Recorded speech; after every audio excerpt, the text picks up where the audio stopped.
Continue our discussion of critical theory. Recall from my last video that I opined that critical theory, also called critical inquiry, is the dominant political doctrine we follow in the United States. I conclude this because we see the basic tenet of critical theory, that our only purpose is to stamp out oppression enacted every day in every area of our political and social lives and across the political spectrum.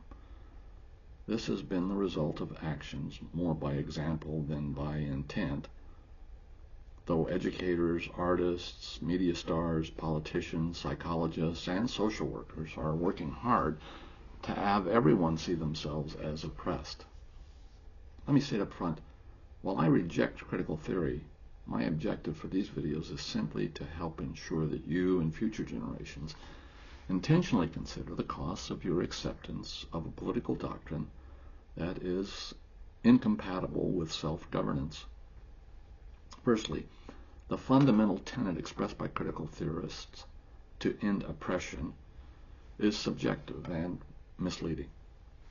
This is not to say there is no oppression, rather that, like rights, there has to be an open, widespread discussion allowing consensus on what is oppression that the remaining tenets of critical theory do not allow.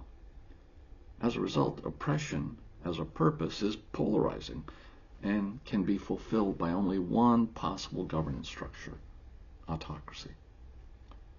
As described by critical theorists, fighting oppression as our single political purpose only allows governance by some person, party, or ruling class that can unilaterally define what is oppression.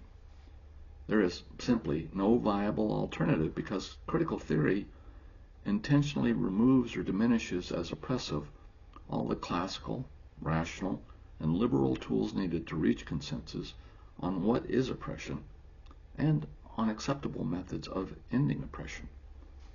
More to follow.